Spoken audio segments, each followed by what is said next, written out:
Assalamualaikum warahmatullahi wabarakatuh. Bismillahirrahmanirrahim. Nahmaduka ya ghafuru ya syakuru. Mashalli wa sallim barik ala sayyidina maulana Muhammadin wa ala alihi wa sahbihi asma'in nama ba'du. Itu kita harus bangga dengan yang namanya sujud, itu harus bangga. Sampai diistilahkan apa?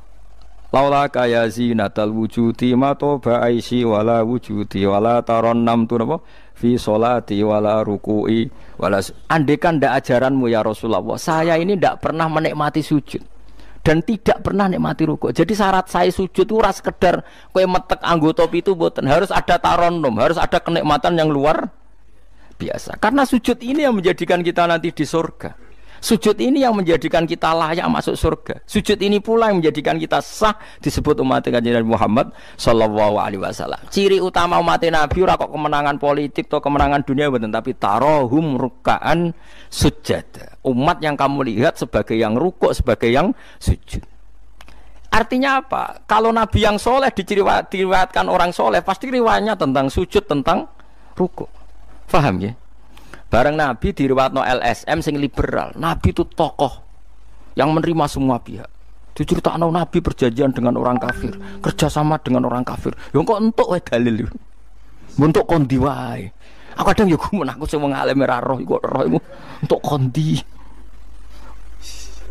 Aku yo kadang heran. Kadang takok mbek wong. Niku kitab napa? Mbah Gus kula ya jare bar. Perkara aku kitabku yo sak foto-foto kok ora roh. Kono sing kitabe cilik kok roh. Ini penting saya utarakan. Mulane kula teng donya, kula nggih di bojo, nggih syukur, di anak nggih syukur. Tapi aku paling syukur kok kita ditakdir napa sujud. Mergo iku yang identitas kita. Ya ayyuhalladzina amanu ruk'u wasjudu wa'budu rabbakum. Kowe nek iman tenan ciri utamane rukuk, ciri utamane sujud. Saiki mboten. Orang tuh ndak nikmati rukuk dan sujud. Bedino sholat tetap ngeluh, ora di duwe utangnya akeh.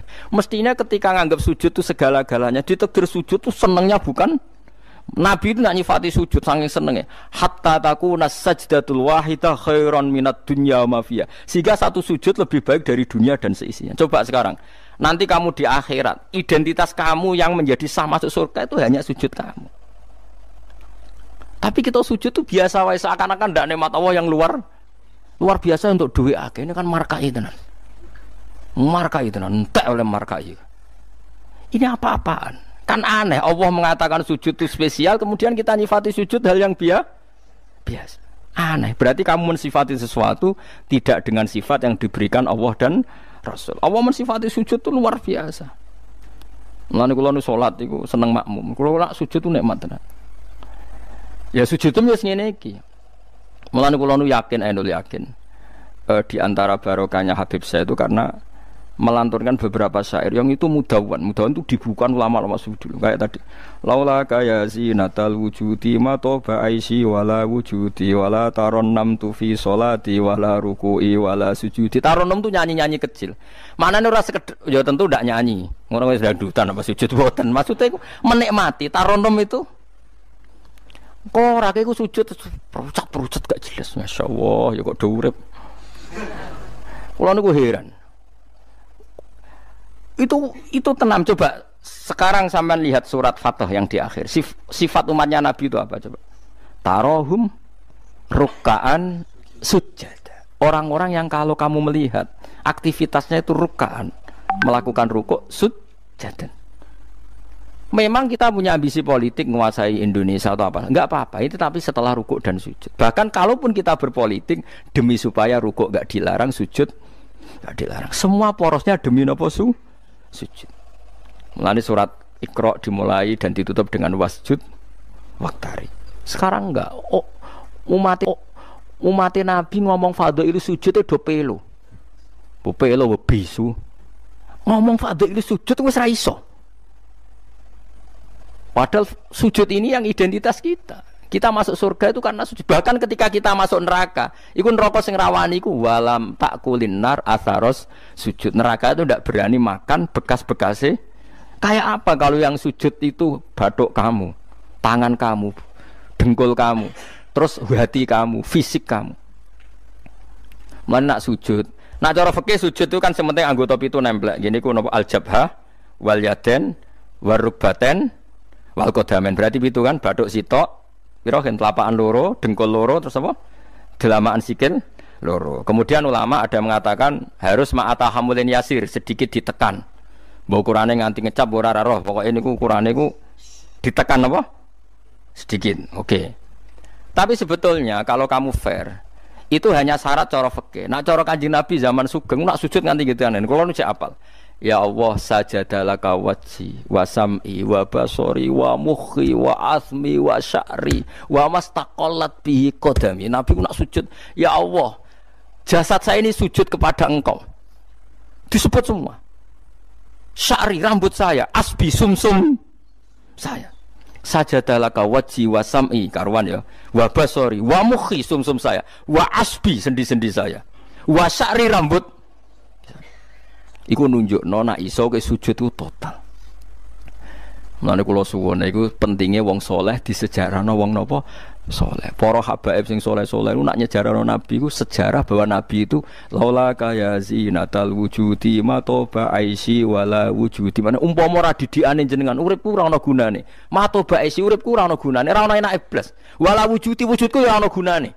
Kenapa ora ana gunane? Mergo kula ora iso wala taron namtu fi sholati wala ruku'i wala sujudi. Ya, tapi kowe ora perlu alim paham koyo ngene ora perlu. Wis aku joget tok las ra apa-apa. Sing penting aja ora paham malah ngaram-ngaramno bid'ah. Bocah kok kecangkemane ngono. Tapi kula pastikan, tapi nanti kalau orang soleh gak diriwayatkan orang soleh, sing dilihat ya sisi-sisi yang tidak khasnya kesalian itu. Taruh saja misalnya gini, Mbak Hamid Pasuruan soleh, Mbak Mun soleh, Mbak Dola Barwani soleh, di sejarah rapati soleh, tamune akeh, diterima semua pihak. Mulane uripe kepenak, mesti ngono oleh nyejarahno. Tapi nak sing nyejarah nang soleh, keselah tetep mulang. Wah, alim iso maca kitab takrib, istiqomah maca ihya. Lah kula nak kenal Mbah Hamid ning misanane Mbah kula. Santri-santrine sing soleh nyetan, Mbah Hamid wis ora tau karek iku salat tahajud, nak duha ning kene, senengane maca burdah. Bapak kenangane senane dijak ning kamar dijak ngaji tafsir. Ya mesti seputar kesalehan. Diceritakno wong rapati soleh kebesaran. Tamune wae. Wong ngger wong rono pejabat yo. Sopo wae. Pokoke top. Top ku manane tamune. Akeh bar. Lah ngono ayo presiden, menteri, gubernur tamune akeh. Artis yo tamune. Akeh. Makanya kula kepengin nggih sejarahnya orang soleh itu orang soleh harus ikut ngomong biar tahu sejarah khasnya antar orang apa? Termasuk tadi nyifati Nabi itu laula kan apa ya zinatal wujudi matoba aisi wala wujudi wala taron namtu fi sholati wala ruku'i. Anakku lo Hasan tasbihah terus anakku lo sing cilik jenenge Milan niku kula kan ngapal lo sak nadzuman Imam Syafi'i. Padahal iki alit ya alhamdulillah do hafal. Imam Syafi'i iku rumangsa Imam Syafi'i mu ahli fikih kok sampeyan niku mboten dekne yo ahli tasawuf ahli hakikat. Niku nadzuman sing kula kan ngapal lo niku Imam Syafi'i niku laqad mananta ala qalbi bi ma'rifatin bi annaka wahudul ala'i wal qudusi wa ma taqallabtu min naumi wa fi sinati illa wa dzikruka bainan nafsi wan nafasi. Ya Allah, sungguh nikmat Engkau itu besar karena Engkau memberikan aku satu kenikmatan di mana kenikmatan itu saya tahu bahwa Engkau adalah dzul ala'i wal qudusi, zat pemberi nikmat dan yang suci. Wa ma taqallabtu min naumi wa fi sinati, kula niku turu ora tau molak-malik awakku. Ora tau molet corong Jawa.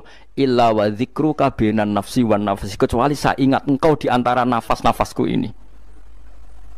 Itu orang soleh meriwayatkan kesalian. Jadi wa ma taqallabtu min naumi wa fi sinati illa wa dzikruka bainan nafsi wan nafsi.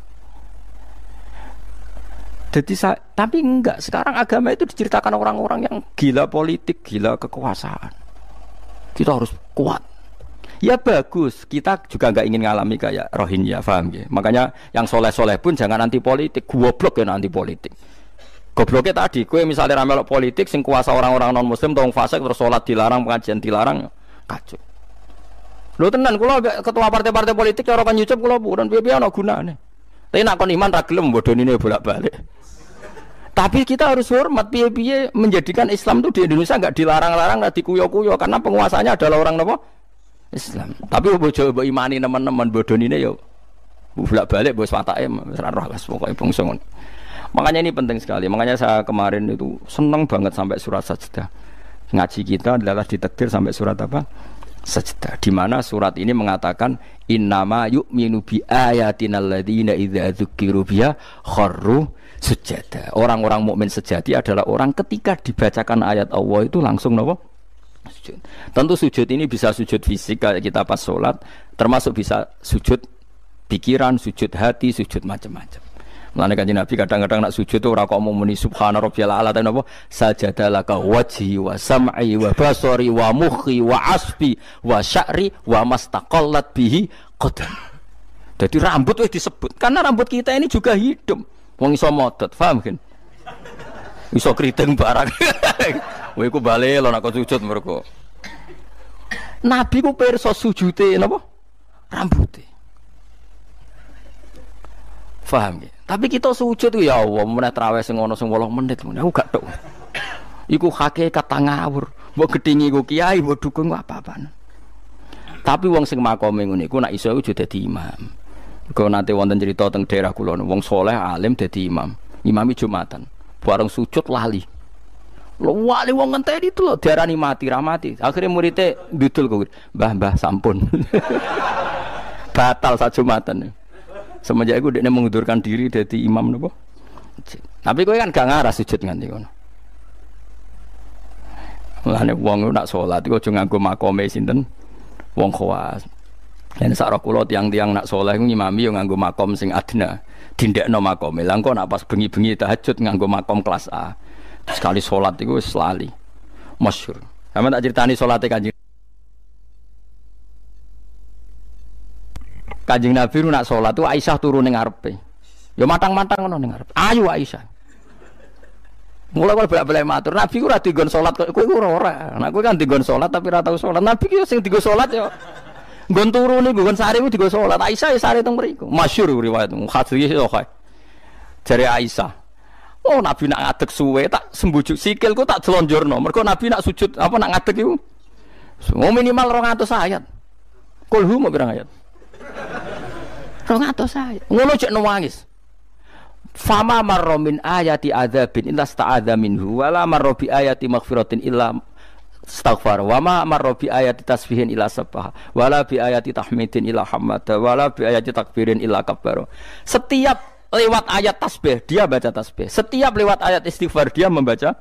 Jadi misalnya subbihisma rabbikal a'la subhanallah subhanaka ya Allah. Nggak pas maca ayat intuk azibhum fa inna ibaduk ya Allah lakal hamdu wa lakal mulku ya Allah wa ma'fuan nangis. Dadi Aisyah ngerti paling suwe tak sodoro sikilku. Bareng ku ape sujud lagi sikilku tak tarik, tak pengkeretno.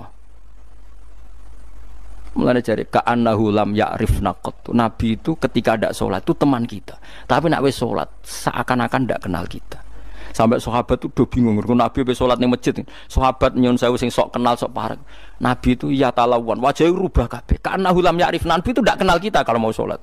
Saking haibahnya mau sowan Allah Subhanahu wa ta'ala. Tapi setelah sholat baru Nabi happy. Dan Nabi itu rindu sholat, masyhur itu Nabi kalau banyak masalah itu sampai takok-takok Aisyah. Ya Aisyah Bilal kok gak rene-rene. Maksudnya qomat atau azan. Ketika Bilal teko, sopan ya Bilal, arifna bis sholat, arifna bis sholat, masyhur. Arif ngekei istirahat sira Bilal nak kita bis sholat. Ayo Bilal aku nang istirahat no nganggo sholat. Jadi Nabi yang roh donya sumpek. Iku istirahate iku. Mulan sebut wa qurratu aini bis sholat. Tenangi hatiku. Nah kok terus di umat ayame di dhuwit iki umat apa? Ya umat sing kumat, ya siku jawabane. Umat sing kumat. Lah ya meskipun kira iso nglakoni tapi tak critakno nek ke wong saleh iku disejarahno wong saleh ben ijek sambung. Dan saiki Rasulullah itu sayyidus sholihin. Sayyidus sholihin sing diceritakno Quran sifate umat iku tarahum ruk'an sujud. Saiki umat sifate tarahum yatlubunal mal wa yatlubuna kadza wa kadza yatlubunal jah wa riyasah. Jadi sok ben cara umpama Quran kok iso dikarang sifatem ora tarahum ruk'an sujada sifat umatnya ngalor ngidul golek duit. Kowe seneng disifati ngono? Gak seneng.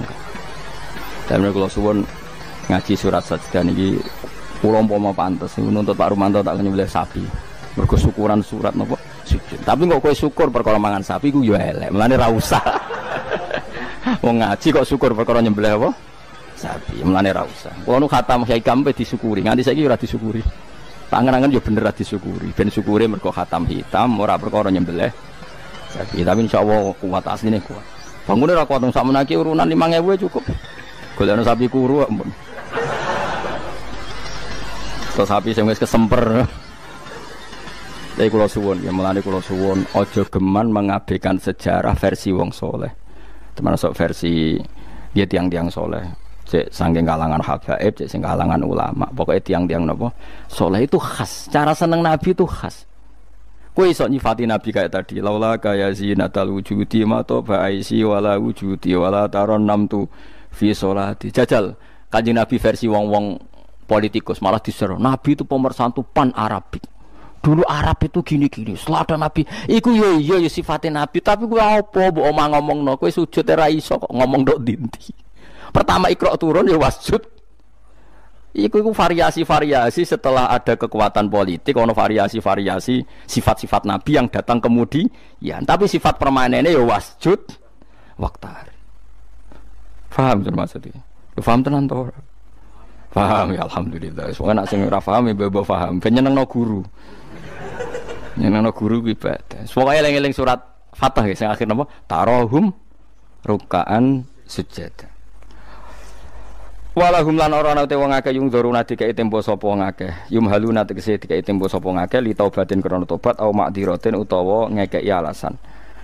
Fa'arid mongko mengo sira anhum sanging kufar wan tadzir lan ngenteneno sira misale inzalal adzab ing turune siksa bi miklan kufar innahum satamne wong kafir ya muntadziruna ngenteni sapa wong kafir bika ing sira wong kafir ngenteni misale hadis samautin ing terjadine kematian atau anyare kematian au qatin utawa terjadine pembunuhan. Bismillahirrahmanirrahim. Afaman kana mu'minan kaman kana fasiqo. Afaman kana mu'minan kaman kana fasiqal la yastawun. Ammal ladzina amanu wa 'amilus solihati falahum jannatul ma'wa nuzulam bima kanu ya'malun. Wa ammal ladzina fasaqu fama'wahumun nar. Kullama aradu ay yakhruju minha u'idu fiha wa qila lahum dzuqu 'adzaban nar. Zuku azaban naril ladzi kuntum bihi tukadzibun. Afaman kana, afaman ana ta utahi wong. Wong sapa wae, kana kang ana sapa man. Ana iku mukminan, iku wong sing mukmin, sing percaya kebenerane Allah lan Rasul. Iku kaman kaya dene wong kana kang ana sapa man iku fasikon, iku wong sing fasik utawa wong sing kafir. Wa baleni malih. Afaman ana ta wong kana kang ana sapa man iku mukminan mukmin. Manane mukmin ku benerno apa sing digawa Allah lan Rasul. Iku kaman kaya dene wong kana kang ana sapa man iku fasikon iku fasik utawi kafir. La yastawun, ora padha sapa wong mukmin lan wong fasik. Ail mukminuna tekse pira-pira mukmin wal fasikuna lan pira-pira fasik. Ammal ladzina amanu anapun te wong sing iman wa amilu lan nglakoni sapa alladzina as-solihati ing pira-pira amal saleh. Wong iman lan nglakoni amal saleh falahu mongko iku berhak, mongko iku keduwe alladzina amanu jannatul ma'wa te entuk swarga kang dadi panggonane utawa swarga-swarga kang dadi nggon panggonane. Nuzulan tur hale tumurun. Hale dadi sogatan, hale dadi penghormatan. Wa te maknane nuzul ku ma perkara yu adu kang den sogatno apa ma kang disuguhno apa ma lidhofi krana tamu. Bima sebab perkara kanu kang ana sapa ngake ya malu nang lakoni sapa ngake. Wa ammal ladina anapun te wong akeh fasaku kang padha fasik sapa ladina. Fasik ku maknane fasik. Temriki fasik bil kufri fasake kelawan kafiran. Wah ini gak apal loh, kalau kados ngaji kalau wingi, pokoknya angger fasek disebut Quran kok ahli neraka, buatan kok fasek sampean, buat ini fasek ringan nih, fasek medium nih, fasek sing ahli neraka bil kufri wat takdifi, wah apal loh, wah angger fasek kok ahli neraka, mana apa fasek kekafiran, lan fasik nggorohno Allah lan apa Rasul. Tapi nak fasik kaya sampean bodoni wae enteng. Dak kok teras swarga ijek-ijek mlebu. Dak kok pager-pager terus napa? Mlebu nggih araf nggih kecantol-cantol mungkin ngono. Mbok jongkrono sithik mun nduk swarga ngono. Oh, anggar fasik iki jelas. Mulane kula wingi ngotot. Ciri khas ahli sunnah niku darani ahli neraka iku kafir. Napa? Mulane mriki fasaku napa bil kufri wa takdzibi. Fasike kelan nglakoni kekafiran lan gorono Allah. Kowe kafir to ora? Mboten. Kowe tau gorono Allah Rasul. Nak bodoni kanca. Bolak-balik lah. Iku urung kafir wenteng. Mergo yo kene tau dibodoni padha wae kan mok wales-walesan ngono napa? Sesama saling bodoni ya gak usah saling napa dendam. Fasaku bil kufri kelan kekafiran. Jadi ngeten nggih kula terangno nggih masalah madzhab ahli sunnah nggih. Sampeyan kok aja terjebak training aswaja terus. Aswaja trainingnya pokoknya kadang tahlil ahli sunnah atau mboten enten ngoten kaidah ngoten. Sing ngeten kaidah ini tadi, apakah mukmin yang melakukan dosa besar itu kafir apa ndak? Jadi ciri khas ahli sunnah dan ndak itu perdebatannya napa? Mukmin sing murtakibul kabira napa? Mukmin sing murtakibul kabira. Orang mukmin yang melakukan dosa besar itu menjadi kafir apa ndak? Ahli sunnah berpendapat tidak menjadi kafir. Sementara yang khawarij yang lain berpendapat menjadi kafir. Nah, Imam Suyuti, Imam Ghazali, Imam Syafi'i semua itu ahli sunnah. Sehingga kalau ada orang kok ahli neraka niku mesti maksiate iku bil kufri wa takdzibi. Alasane Imam Syafi'i sak bala-balane niku sak ulama sak kancane niku wong nak wis kadung bener diridani Allah. Niku sifate ora kok ora tau salah. Kula baleni malih nggih. Wong nak wis bener diridani Allah, niku sifate ora kok gak tau salah iku ora. Nek Allah seneng kowe, iku statusem wong-wong sing liyukaffirawhu anhum aswa allazi amilu. Engko amal elek ndelalah didadekno di sepuro sinten? Allah. Carane piye ya? Carane nggawe poin. Misale ngaten, sampeyan ngobet wek cah wedok. Cah wedok seneng banget kowe. Sementing ke komitmen aja zina. Tapi sampean aja takok kula, berarti SMS-an angsal Gus. Jawel angsal yo aja takok ngono. Tapi nak kowe kasil jawel tok ra zina ku insyaallah barokah ngedohi dosa gedhe sing cilik di sepuro. Tapi aja muni halal. Yo aja muni halal, yo aja lakoni nek iso. Cuma iki cerita. Ana wong seneng cah wedok banget. Tapi dia ini sukses ninggalno napa? Zina. Tapi ora sukses ninggalo jawil atau SMS-an misalnya. Tapi kok jumni halal lho ya. Wong kula ora muni halal kok mbok riwayatno halal. Niki rak ngaji ilmu. Mergo di antara jatah di sepuro iku apa alladzina napa mboten niku intajtanibu kaba'ira matun hauna anhu iku nukafir angkum sayiatikum. Nak kowe sukses ngilangi sing gedhe insyaallah muga-muga sing cilik iku di sepuro. Misale kula gubething ruhin, maksimale kan mateni. Mata ini kan dosa gede tak hindari, mau ngenyek tok bocah kriting ndek. Lah iku yen yo dosa ngomentari ngono iku kan. Tapi luwe apik timbang gedeng diimplementasekno membunuh. Jadi misalnya gedeng wong, opsi tertinggi kan mata ini. Misalnya gak mata ini bacok sikile atau bacok tangane kan berat. Wah iki ditinggalo kabeh mau karek ngrasani gremeng nyek. Lah iku lumayan. Senajan to ngrasani ya tetep dosa, tapi lumayan. Mulane kiai-kiai rata-rata yang ngrasani mergo mangkel lu nek ora diomongno dadi udun. Nah, akhirnya ngrasani. Kiai-kiai anggere kok tamoni critakno lawan politike, mesti ngrasani to ora? Ngrasani. Mergo nek diempet ya dadi udun. Tapi ku luwih apik timbang mateni. Misalnya kula kiai yang jenis seperti ini. Roh metode wong seneng Quran lewat konser, lewat MTQ mesti ngritik. Bar wanita ora seneng nek ono MTQ dikritik. Ya ngrasani, tapi apik niate. Lah kok sing seneng MTQ ya ngrasani kiai-kiai sing kaya kula. Wah, wong kok gak gelem siar. Quran iku buta siar, wong Islam buta siar. Ya sak muni-munine lho pokoke. Iki kan ya rasan-rasanan. Sampai sementing gak santet-santetan ngono maksude. Lah iku disebut apa? Intajtanibu kaba'ira matun hauna anhu iku insyaallah nukafir angkum sayiatikum. Jika kamu sukses meninggalkan dosa-dosa besar, yang kecil insyaallah dimaafkan. Ini penting saya aturkan. Nah, kalau orang baik itu syaratnya tidak pernah dosa, berarti sekali dosa dia jadi kafir. Ini masalah bagi ahli sunnah. Nah, niki penting kula atur. Mergo critane ngeten nggih, wong nak bakate saleh, mabuke nang masjid. Bodoni yo santri, mergo dekne ora duwe kanca geng. Akhire korbane yo santri. Mergo dekne bodoni wong liya, wong abangan, preman ora kenal. Sing dikenali santri. Akhire korban bodoni yo. Ya kula kiai bodoni wong ya bolak-balik. Tapi kula ora tau sambat, pancen jatahe mun kadang-kadang kebodhon yo jatah. Sampeyan kula critani, zaman Nabi ku ana wong jenenge Abdullah. Niki hadis sahih teng Bukhari wonten, teng pundi-pundi wonten. Wa kana yulaqabu khimaron. Dik niku sampe nak ngundang kanca-kancane niku khimar. Wa kana yudkhiku Rasulullah kasiron. Dik niku senengane guyokno Kanjeng Nabi. Kanjeng Nabi orang yang sering serius iku mergo mimpin perang macam-macam nak roh dolah iki guyu. Kancane ra ngundang dolah tapi napa?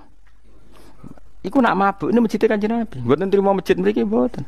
Masjid Kanjeng Nabi. Ngefly. Anggere takok, iku wong fasik kok ora ning terminal tandalan ning masjid. Aku nak ora Nabi ku ngeluh. Tapi yo aja minum gak ngregani Nabi. Aku tak ora minum yo ngeluh. Angel gak? Akhirnya singkat cerita, Nabi itu profesional, masih santri ini nak salah ditakzir. Takzirane Syaribul Khamri ku gak ada batasnya. Enggak ada ukurannya, memang di Quran enggak ada. Sehingga kadang Nabi yo jilid 20 kali, kadang 80 kali. Bil jaridi wan ni'al. Ini sing khusyuk-khusyuk ngrungokno hadis iki. Jarid niku napa? Apa gen? Pelepah napa? Kurma wan ni'al ku sandal. Dadi ana sahabat sing saleh-saleh ku ditabuki mbek sandal, kadang ambek. Tapi bariku yo ngono meneh. Nganti sing jilid ku bosen. Dadi cara ning Aceh polisi syariate nganti napa? Bosen. Singkat cerita ada sahabat yang ngomentari begini. Ya khimar ya mal'un. Pokoknya di kue ku khimar, kue ku mal'un. Saya masih ingat betul teksnya itu, kamu ini mal'un, orang yang dilaknati Allah. Nabi duka. La tal'anuhu fa innahu yuhibbu wa rasul. Lagu dalil ahli sunnah, kamu jangan melaknati dia, fa innahu yuhibbu wa. Orang ini meskipun peminum arak itu senang Allah dan Rasul. Saya masih ingat betul takbir yang ada di kitab Ihya. Takbirnya begini, falam yukhrijhu bil maksiati anil mahabbah. Nabi tidak mengeluarkan dia dengan melakukan maksiat dari status mencintai Allah dan Rasul. Sebab itu ahli sunnah sepakat, orang maksiat itu bukan kena sifat atau kena status dia memusuhi Allah dan maksiat itu gawan kita dhaif. Misalnya ngene, kowe ora cah wedok iku eling terus nganti 2 jam. Bareng Allahu Akbar takbir ra eling Allah. Terus berarti luwih seneng cah wedok timbang Allah. Wong ambek Allah ora eling mbek cah wedok. Ora iso ngono, kowe seneng cah wedok iku gawan nafsu, yen gak bakat wali. Paham nggih? Akhire eling terus ra iso lali. Allah ora butuh mbok ilingi kowe ya ora keren diparingi lali kowe. Ini penting kula ngajekno. Kula baleni malih. Sama siapa takbirnya di Ihya di beberapa kitab ahli sunnah. Falam yukhrijhu bil maksiyah anil mahabbah. Orang ini tidak dihilangkan sifat mahabbahnya kepada Allah dan Rasul hanya karena nama maksiat.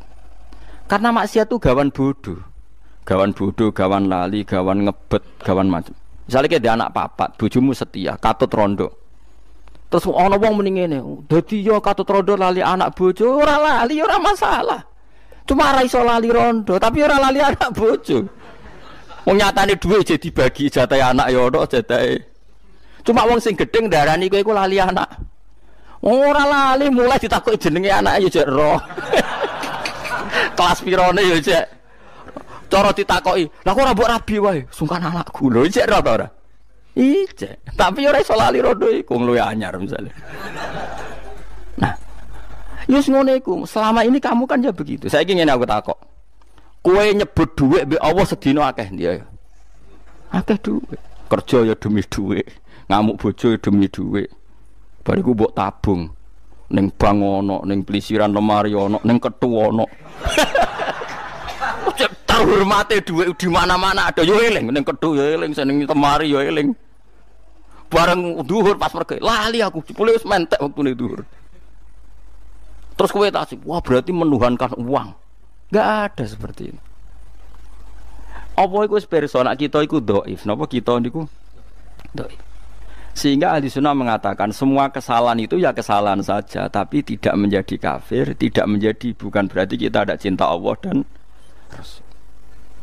Jadi wong mabuk, kunane kuno wong lani kiai ora oleh gedeng preman teman-teman. Kadang yo ono wong preman, tapi ra iso mungkiri seneng kiai. Lan cara kula ora masalah ono wong ra salat nekani konser selawatan, cara kula ora masalah. Ndekne nyatane seneng pas selawatan, seneng nak menawa awal untuk hidayat. Nak ki fikih komentar, apa gunane nekani selawatan tapi ra salat. Lah nek dene ra tau nekani selawatan, ra salat terus jalur hidayate kon diye nak menawa ana siji loro selawat sing ditampa dadekno sebab napa? Hidayat. Seneng kok komentar. Ora melok dadi pangeran kok geger. Jadi kalau baleni malih, mulane teng mriki angger kitab ahli sunnah wal jamaah sing asli, ku angger ana ayate pangeran dawuh fasaku mesti bil kufri wa takdzibi. Dadi dosa fasik sing sebab kekafiran lan sebab gorono Allah lan iku lagi ahli neraka. Harun Ar-Rasyid itu dinasti Bani Abbasiyah. Itu pinter sekali. Ada seorang ustadz yang agak ekstrim. Itu datang ke Harun Ar-Rasyid. Ya Amirul Mukminin, inni nasihun laka famusaddidun alaika. Fala tajidanna alayya fi nafsika syai'an. Saya mau nasihati kamu tapi saya mohon jangan masukkan hati. Karena nasihat ini penting. Tapi saya akan keras, vulgar, akan keras, kritik saya akan keras karena Anda sebagai Amirul Mukminin tidak pedes. Apa kata Amirul Mukminin Harun Ar-Rasyid? Uskut ya Ustaz. Sebagai riwayat uskut ya jahil. Kamu itu Ustaz bodoh, tidak usah banyak omong. Terus ditanya, kenapa saya bodoh? Terus dibacakan ayat faqula lahu qaulal layyina la'allahu yatadzakkaru aw yakhsha. Inna Allaha ta'ala qad arsala man huwa khairun minka ila man huwa syarrun minni. Wa ma'a dzalika qala ta'ala faqula lahu qaulal layyina. Allah pernah menugaskan seorang yang lebih baik ketimbang kamu, yaitu Musa dan Harun. Musa dan Harun adalah seorang nabi. Kepada orang yang lebih buruk ketimbang saya, yaitu Fir'aun. Itu saja etikanya faqula lahu qaulal layyina. Kamu kalau ngomong yang halus, yang baik, yang berperadaban, kok kamu sama saya mau kasar? Akhirnya ustadznya ternyata pinter kamu, ya pinter aku. Jadi semudah itu. Allah itu menugaskan orang yang lebih baik ketimbang kamu, yaitu Nabi Musa. Kepada orang yang lebih buruk ketimbang saya, yaitu Fir'aun. Itu saja ada etikanya. Kok kamu sama saya mau tambah etika? Mau main kasar hanya karena kamu merasa nasihat Anda benar?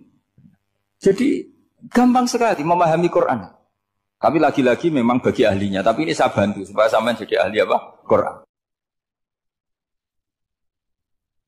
Ada sekian problem dalam memahami Quran, terutama kalau lewat terjemah. Problem itu bisa gawat betul, memang bukan gawat-gawatan tapi gawat betul. Misalnya ada ayat begini dan terjemahnya pasti begini. Fa'ainama tuwallu fasamma wajhullah. Kamu menghadap mana saja, di arah manapun, di sana ada ridhonya. Itu kalau hanya pakai terjemah, tentu menjadikan kita sholat bisa menghadap ke timur, ke barat, ke utara, dan ke apa? Selatan. Saya cerita sedikit tentang asbabun nuzul. Memang tema sekarang tentang asbabun nuzul. Dulu Rasulullah SAW ketika di Mekah itu sholat menghadap Ka'bah. Tapi setelah pindah di Madinah, di mana Madinah itu ada komunitas Yahudi dan Nasrani, Rasulullah itu menghadap ke Baitul Maqdis. Kira-kira 16 bulan, 16 sampai 17 bulan. Semua riwayat itu kisarannya hanya 16 sampai berapa? 17 bulan. Sehingga orang Yahudi itu bilang begini, Muhammad ini baiklah, meskipun dia membawa agama baru, tapi kiblatnya masih ikut kita, masih baik kan. Setelah 16 bulan, Nabi diperintahkan Allah untuk menghadap ke Ka'bah.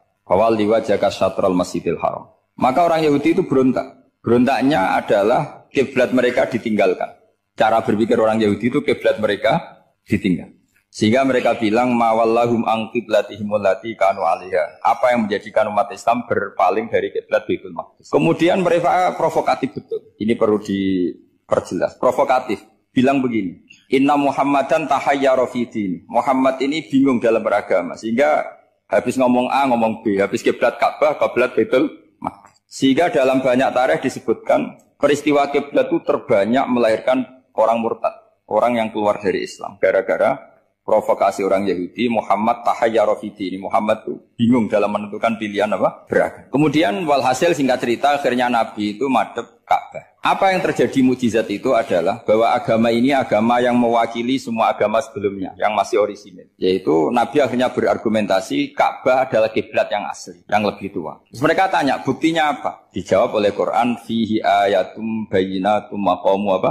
Ibrahim. Ka'bah bukti tertua adalah di situ ada makam Ibrahim. Makam itu jejak kaki. Ya kalau bahasa Indonesia makam itu kuburan. Kalau dalam bahasa Arab makam itu jejak apa? Jejak kaki. Sehingga diketahui oleh sejarah dibuktikan di situ ada jejak kaki siapa? Nabi Ibrahim. Sementara nisbatnya Baitul Maqdis itu adalah kepada Nabi Musa dan Nabi Harun. Yang ini adalah turunan dari Nabi siapa? Ibrahim. Hikmahnya apa? Begini, sebagai bukti bahwa Baitul Maqdis pernah menjadi poros Islam atau poros Tauhid, maka Nabi Muhammad pernah disuruh menghadap ke Baitul Maqdis. Buat inget-ingetan kalau ini pernah menjadi poros apa? Tahu? Tapi tetap tua-tuaan masih tua apa? Nah, kenapa tua Ka'bah tadi? Karena Ibrahim adalah Abul Anbiya, bapak dari para. Dan di situ ada jejak kakinya. Fihi ayatum bayyinatum maqam. Bukti itu belum cukup. Dibuktikan lagi bahwa Ismail kecil itu hidupnya di Ka'bah. Kita tahu sa'i baina Safa wal Marwah adalah karena Siti Hajar sedang mencari apa? Jadi ada bukti sekian, bukti empirik bahwa Ibrahim itu kiblatnya itu Ka'bah. Bukan Baitul, sehingga ada kata-kata fihi ayatum bayyinatum maqamu. Nah, tanpa ngerti asbabun nuzul, kamu akan mengartikan fa'i nama tuwal fasamma wajwa itu salah, karena di situ kamu menghadap mana saja, maka di situ ada ridhonya Allah. Maka para ulama memberi catatan, maksudnya begini, kamu menghadap kemana saja, asal itu yang diperintahkan Allah, maka di situ ada ridhonya. Harus seperti itu maknanya, disesuaikan dengan konteks asbabin nuzul. Tanpa seperti itu tidak bisa. Dan masih banyak lagi kepentingan tentang asbabin nuzul. Jadi problem sekarang adalah banyak mufassir yang hanya mengartikan dari terjemah. Itu bahaya sekali. Jika ada orang yang menikah secara mut'ah, itu kan mirip kayak transaksi zina.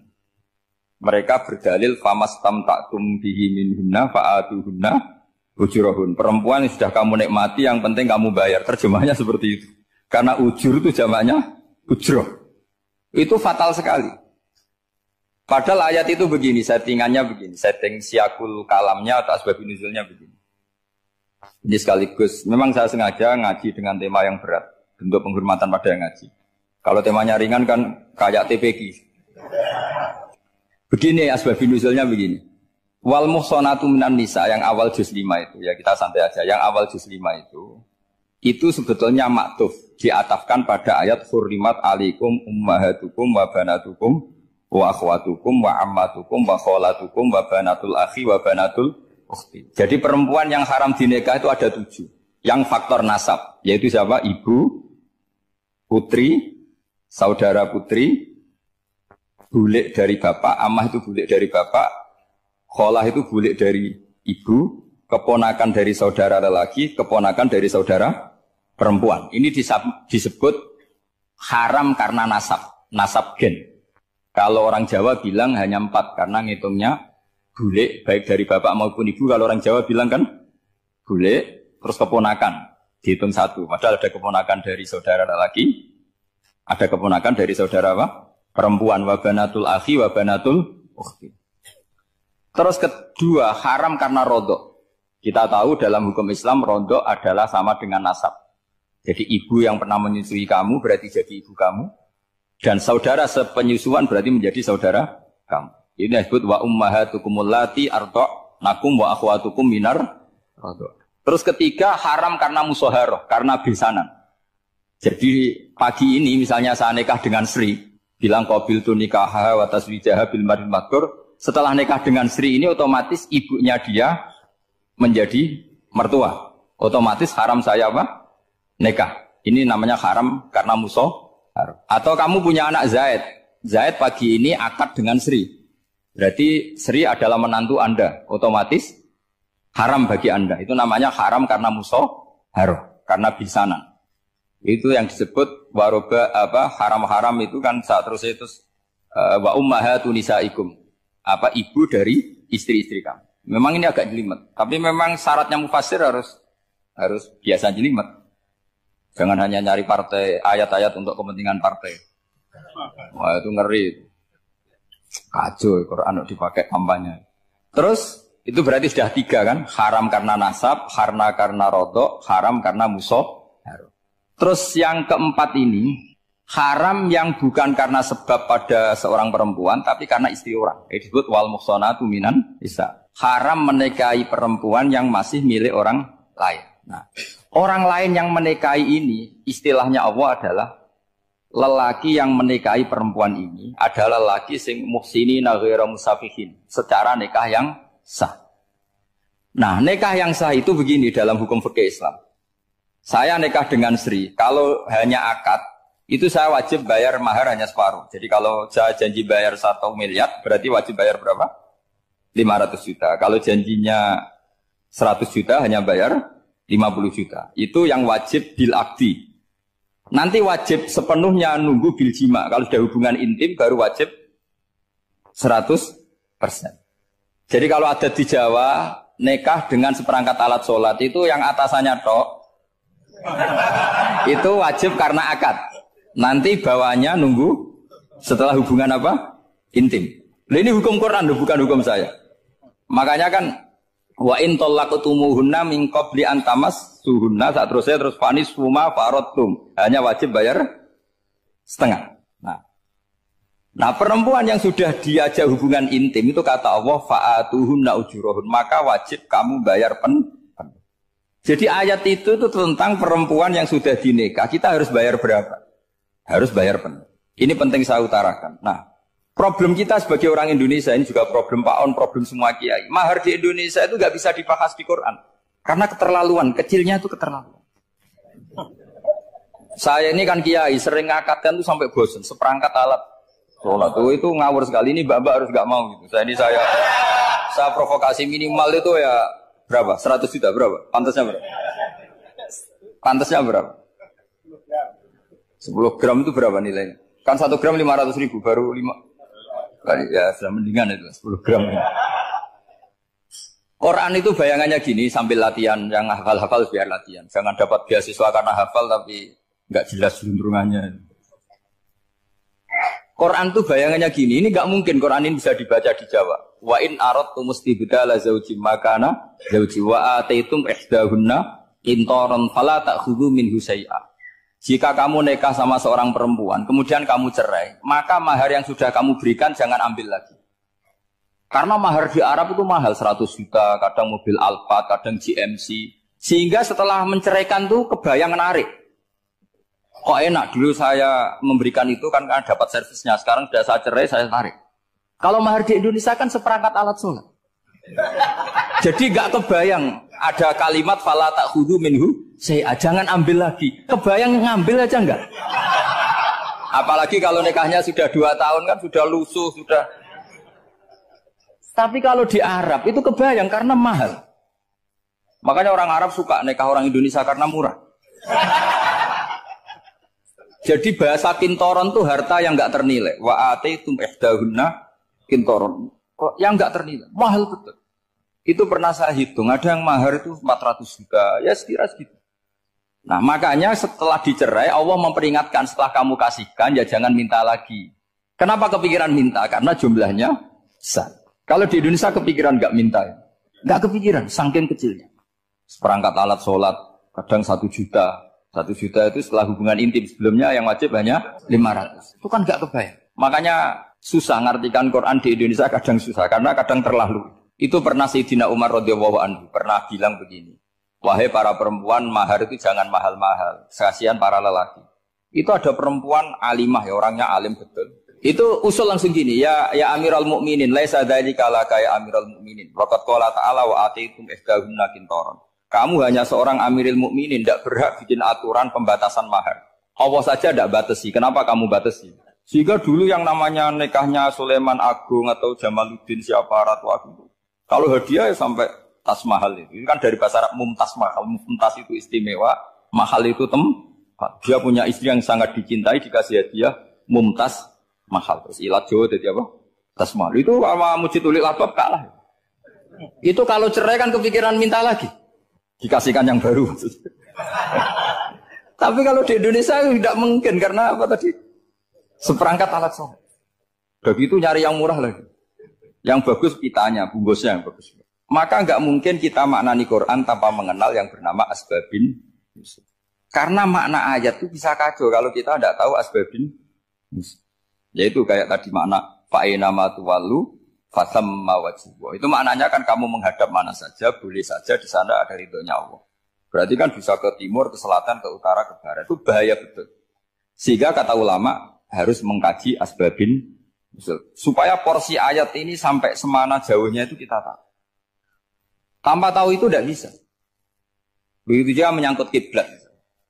Sekarang saya tanya, kemarin kan ramai dulu juga menak. Kiblat semuanya diukur dengan GPS, terus beberapa masjid dikomentari salah. Karena diukur pakai apa? GPS. Kalau dalam bahasa falak disebut yaumarostil kiblat. Memang bisa diilmoni. Tapi pertanyaannya begini, dari awal Allah ngendikan fawal liwajaka syatral masjidil haram. Kamu yang penting sholat itu menghadap masjid. Masjid itu ya bangunan. Sehingga kata Ibnu Abbas yang diriwayatkan banyak ulama mengatakan Al-Ka'bah kiblatun li ahlil masjid wal masjid kiblatun li ahlil haram wal haram kiblatun li ahlil masyriq wal maghrib. Jadi kalau orang di dalam masjid kiblatnya harus Ka'bah. Di luar masjid kiblatnya asal bangunan Masjid Haram. Tapi di luar sini kayak di Indonesia boleh semua tanah. Kenapa begitu? Kata Ibnu Abbas karena Quran turun di lisanin Arabiyyin mubin. Jadi kalau orang Jogja kalau mau ke Jakarta arahnya kemana? Barat. Itu sebetulnya ketika Anda ke barat itu persis Jakarta apa bisa saja pasnya itu Pangandaran. Tapi orang itu akan bilang kalau ke barat ya ke Jakarta. Meskipun presisi Anda tepatnya di Pangandaran. Nah kiblat seperti itu, asal orang menghadap ke barat itu orang sudah bilang ke kiblat. Gak usah sedetail misalnya harus pas Ka'bah. Saya pernah debat sama tim ahli Kemenang. Gak bisa Gus, sekarang ada GPS harus tepat Ka'bah. Terus saya bilang gini, kalau teori Anda benar, berarti semua masjid luasnya maksimal 16 meter. Ka'bah itu luasnya hanya 16 meter. Berarti masjid Ulil Albab yang pojok sana sama pojok sana, kira-kira itu ya sudah tidak kena Ka'bah. Kalau harus tepat, Ka'bah itu kan diameternya hanya 16. 16 sampai 18 kalau nggak salah. Berarti semua masjid kalau ingin tepat Ka'bah harus pas 16. Kalau terlalu luas pilihannya harus cekung. Kan jadi aneh. Makanya saya itu sering Pak On. Dulu saya ini biasa debat fikih. Kalau di tradisi pesantren namanya Basul Masail. Saya punya teman yang paling kurang ajar, yang paling saya kenang dalam panjang sejarah. Dulu itu kalau debat fikih itu ya seru. Kalau aturan fikih kan gini, soft paling baik itu kan soft pertama. Baru kedua, baru ketiga. Yang paling keren kan soft awal, soft. Terus teman saya bilang gini Pak, ya kalau gitu gini aja Gus, desain masjid itu memanjang utara selatan. Biar semuanya soft awal. Gara-gara didesain begini kan ada soft 2, soft 3. Apa susahnya? Kita bikin mulai awal supaya masjid itu memanjang utara apa? Selatan. Supaya semuanya soft awal. Ya kalau ada hukum ya diimplementasikan dalam desain bangunan katanya. Jadi. Itu kan kacau. Terus akhirnya saya jawab, lalu setelah begitu yang paling afdol siapa? Yang dekat imam. Ya sudah, bikin cekung saja kalau gitu. Artinya gini ya, beragama itu yang sehat. Jadi beragama itu berdasar riwayat. Berdasar riwayat, pernah ada ulama yang hitung. Madinah menghadap Ka'bah itu ya tidak pas. Pernah dihitung pakai GPS. Kiblat Madinah ke Ka'bah itu ya tidak pas. Tidak seperti yang pernah dianjurkan Kemenak. Karena apa? Agama ini ngikuti bilisanin Arabiyyin mungkin. Seperti jenengan gini. Semua ini istilahnya apa? Menghadap Gus Bah. Padahal ada yang agak sana, agak sana. Semuanya ngaji sama siapa Gus? Ya sudah. Istilahnya bertatap muka. Memangnya kita benturan. Ini bahasa. Jadi seperti ini semua namanya apa? Beradab. Padahal ada yang agak samping, agak samping. Ka'bah juga gitu. Sebenarnya tidak se-ekstrim yang dibayangkan orang-orang. Cuma kalau bisa tepat, ya kita harus tepat. Tapi tetap saja tidak perlu 16 apa? Meter. Nah, fa'aina ma tuwallu fathamma wajhuhu itu artinya menghadap. Menghadap itu menghadap arah. Makanya Allah tidak ada fawal liwajhaka nahwal Ka'bah, tapi fawal liwajhaka syatrul Masjidil Haram. Jadi ini penting saya utarakan supaya kita familiar dengan istilah-istilah Quran. Istilah Quran itu gampang sebenarnya. Kalau kita kaji itu kan. Problem kita tidak pernah mengkaji. Jadi semuanya asing. Kalau kita mengkaji itu gampang sekali. Saya punya sekian cerita betapa pentingnya mengkaji Quran. Harun ar-Rasyid itu dinasti Bani Abbasiyah. Itu pinter sekali. Ada seorang ustadz yang agak ekstrim. Itu datang ke Harun ar-Rasyid. Ya Amirul Mukminin, inni nasihun laka famusaddidun alaika. Fala tajidanna alayya fi nafsika syai'an. Saya mau nasihati kamu, tapi saya mohon jangan masukkan hati. Karena nasihat ini penting. Tapi saya akan keras, vulgar. Akan keras, kritik saya akan keras. Karena Anda sebagai Amirul Mukminin tidak pedes. Apa kata Amirul Mukminin Harun ar-Rasyid? Uskut ya Ustadz. Sebagai riwayat uskut ya jahil. Kamu itu Ustadz bodoh, tidak usah banyak omong.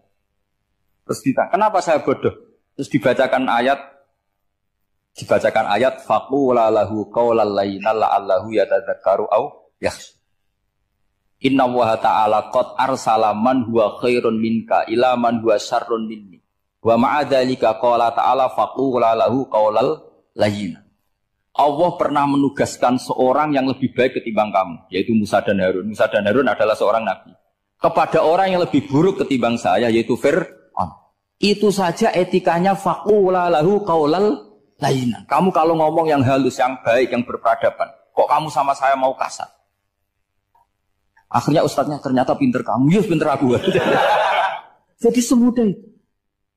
Allah itu menugaskan orang yang lebih baik ketimbang kamu, yaitu Nabi Musa. Kepada orang yang lebih buruk ketimbang saya, yaitu Fir'aun. Itu saja ada etikanya.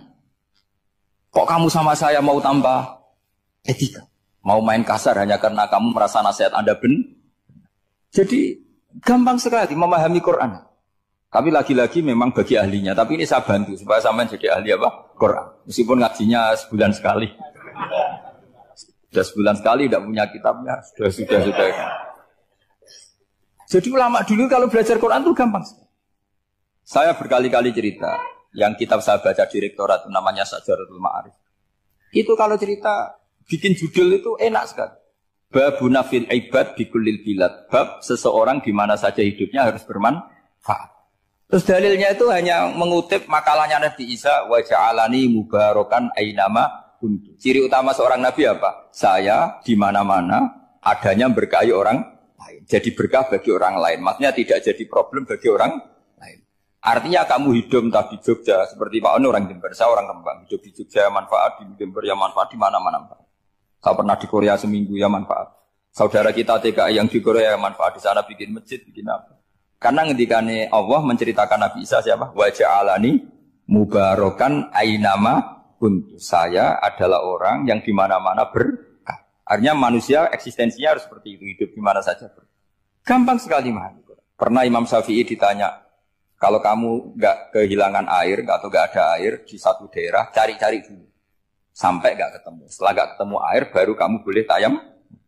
Imam Syafi'i ditanya, apa dalilnya harus mencari dulu? Kalau nggak ada air ya langsung tayamum saja. Kenapa harus nyari-nyari dulu? Jawabnya Imam Syafi'i itu gampang sekali. Qala ta'ala falam tajidu ma'an. Kemudian kamu tidak menemukan air. Di mana-mana tidak menemukan setelah mencari. Kalau belum mencari namanya tidak tahu. Kan ayatnya kan falam tajidu ma'an. Kemudian kamu tidak menemukan air. Tidak menemukan tuh nyari dulu apa langsung ambil sikap? Nyari dulu baru kesimpulannya tidak ketemu. Kalau belum pernah nyari namanya tidak tahu. Segampang itu lama dulu memahami Quran karena konstruksinya utuh. Yaitu mereka tahu betul bahwa Quran itu bilisanin Arabiyim. Ketika Futuhat Syam. Syam dulu itu dikuasai tentara Romawi. Era Sayyidina Umar Futuhat. Yerusalem dikuasai tentara Islam. Itu awal Sayyidina siapa? Umar radhiyallahu anhu. Ketika Futuhat mau ada pesta besar-besaran. Tapi Umar menolak. Ketika menolak, kenapa Anda menolak? Beliau hanya membaca ayat Inna Allaha ta'ala ayyara qauman faqala adhabtum thayyibatikum fi hayatikumud dunya. Allah itu mengkritik satu komunitas kaum yang zaman di dunia menghabiskan semua kenikmatan. Maka kita tidak perlu syukuran besar-besaran. Jangan-jangan jatah kita di akhirat kita habiskan di dunia. Itu adhabtum thayyibatikum fi hayatikumud. Semudah itu. Semudah itu ulama. Rasulullah pernah dahar, pernah makan. Makan karena 3 hari gak makan, cara di Indonesia gak makan nasi, gak makan daging, sudah lama sekali. 3 hari Nabi hanya makan kurma dan air putih. Pernah Nabi gak makan roti sampai 3 hari. Kalau Indonesia mungkin gak makan nasi. Di hari ketiga, ada sahabat yang berbaik hati, Nabi disembelihkan kambing, dipotongkan kambing, Nabi disuruh dahar. Itu baru dahar setengah piring, Nabi berhenti. Ketika ditanya, setengah piring itu kan sudah kuat untuk sholat, untuk apa sudah kuat. Ditanya, ya Rasulullah kenapa berhenti? Bukankah engkau tidak makan ini 3 hari? Nabi menjawab, walatus alunna yawma idzin anin naim. Semua nikmat yang saya rasakan nanti ada pertanggungjawabannya. Makanya saya tidak ingin banyak-banyak. Wah itu kalau diterapkan di sini nggak populer. Makanya saya tahu gayanya ngaji Quran itu nggak siap dengan konsep-konsep Quran ini. Jadi segampang itu orang dulu. Nah karena apa ya itu tadi? Mereka tahu asbabun nuzul. Quran itu diturunkan dalam konteks apa? Lafat ini arahnya kayak apa? Mutlak muqayyadnya kayak apa? Muhkam mutasabihnya kayak apa? Nasah mansuhnya kayak apa? Nah sedikit saya cerita ini mungkin contoh terakhir. Supaya agak lama-lama, nanti bingung kalau lama. Yang bingung ya saya. Bingung cara memahamkan. Jadi kalau guru itu kan bingung cara memahamkan. Kalau murid bingung cara memahami. Gak tahu tingkat kebingungannya sama. Kalau guru itu bingung cara memahamkan. Kalau murid bingung cara. Jadi ini pertemuan 2 kelompok bingung. Yang satu bingung cara memahamkan. Yang satu bingung cara. Kalau orang ekstremis bingung cara merusak suasana. Itu gak benar itu. Ada loh. Rasulullah itu nabi. Itu paling pusing yang ngadepi orang-orang yang ekstrim. Karena apa? Cara berpikir itu lompatannya itu enggak tertib. Jadi nabi itu cara berpikir itu kecerdasan nubuah. Sementara orang ekstrim cara berpikir itu kecerdasan nafsu. Bukan kecerdasan manusia. Kalau manusia masih baik nafsu. Misalnya begini kalau dalam tradisi nubuah itu. Saya dengan Pak Anu berteman lama. Mulai tahun 2000 berapa. Itu kalau Pak Anu bertamu ke saya harusnya tidak usah tak kasih makan. Karena sudah dekat. Tapi kalau kenalan baru itu dikasih makan, disangoni. Jadi Nabi itu perilakunya agak unik. Akhirnya ada orang yang cara berpikir itu dangkal. Ya Rasulullah ini tidak fair. Yang iman lama tidak diservis, yang iman baru diservis. Cara berpikir Nabi begini. Orang Ansor itu kan sering memberi Nabi. Perjuangannya Nabi ditopang orang apa? Ansor. Donatur lah, kira-kira orang Ansor itu donatur. Donatur itu keren. Karena donatur itu artinya al-yadul ulya khairum al-yadis. Sehingga ketika Nabi sudah menguasai negara, menguasai Mekah, Medina, sudah futuhan. Itu orang Ansor tetap nggak diservis. Yang diservis Nabi itu orang-orang baru masuk Islam. Disebut wal mu'allafati qulubuhum atau Islam mu'allaf. Ada 1-2 orang yang protes. Tentu yang nggak pinter. Tukang protes pasti tidak pinter. Wong iskal-iskalnya sendiri. Otaknya nggak sampai-sampainya sendiri. Orang lain disuruh jawab. Makanya di sini tidak ada tanya jawab. Nanti iskal-iskal kamu sendiri. Bingung-bingung kamu sendiri. Saya disuruh jawab. Berarti Gus Pak gak mau ditanya. Ya memang gak mau. Karena tadi jawab sendiri aja. Nanti pinter sendiri. Kapan-kapan pinter sendiri. Akhirnya tanya begini. Cara tanya gini. Ya Rasulullah. Ini gak fair. Orang sudah Islam lama setelah negara terbuka milik Anda. Setelah kita menang. Setelah kita menguasai negara. Tidak kamu servis. Sementara yang baru Islam kamu. Nabi itu bertanya senyum-senyum. Relax saja. Lama-lama. Tambah ekstrim pertanyaan. Kata Umar, ya Rasulullah saya beri izin untuk membunuh orang ini. Umar itu pikirannya karena mangkel lo Nabi. Nabi jangan. Kalau kamu bunuh, nanti apa kata orang banyak? Inna Muhammad dan yaktulu ashabah. Dikira Muhammad membunuh sahabatnya sendiri. Nabi masih mendengar. Komplainnya masih dengar. Lama-lama Nabi memberi penjelasan. Kamu ini orang Ansor. Kamu biasa memberi saya, memberi dana perjuangan. Memberi itu hebat. Saya tidak ingin menurunkan grade Anda, grade sebagai pemberi, berarti kelasnya elit, sekarang menjadi penerima. Itu tidak bagus. Itu betapa Rasul ini namanya kecerdasan nubuah. Kalau orang biasa memberi, biar memberi saja. Supaya dia tetap heroik, tetap patriotik, tetap keren, karena mentalnya pemberi. Jangan sampai dari mental memberi, kemudian mentalnya peminta. Jadi kalau Pak On jadi tim suksesnya Pak Jokowi, dia tidak minta-minta. Kalau dulu kampanye, ya kampanye saja. Biar memberi terus gak pernah minta. Meskipun akhirnya ya gelong. Tapi Nabi dulu tidak gitu. Jadi orang Ansor itu gak pernah diservis. Padahal jasanya kayak gitu.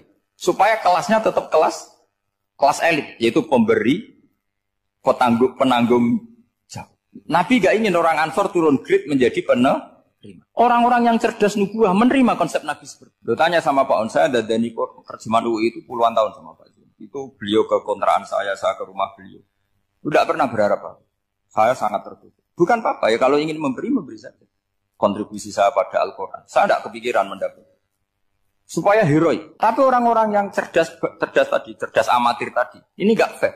Wong yang memberi lama kok dapat servis sedih. Nah, sekarang itu problem zaman akhir sudah mulai seperti itu. Nah, orang ini namanya Dzul Khuwaisirah. Ini yang nanti punya anak turun Khawarid. Khawarid itu orang yang ibadahnya hebat, tapi cara berpikir tentang nubuah salah.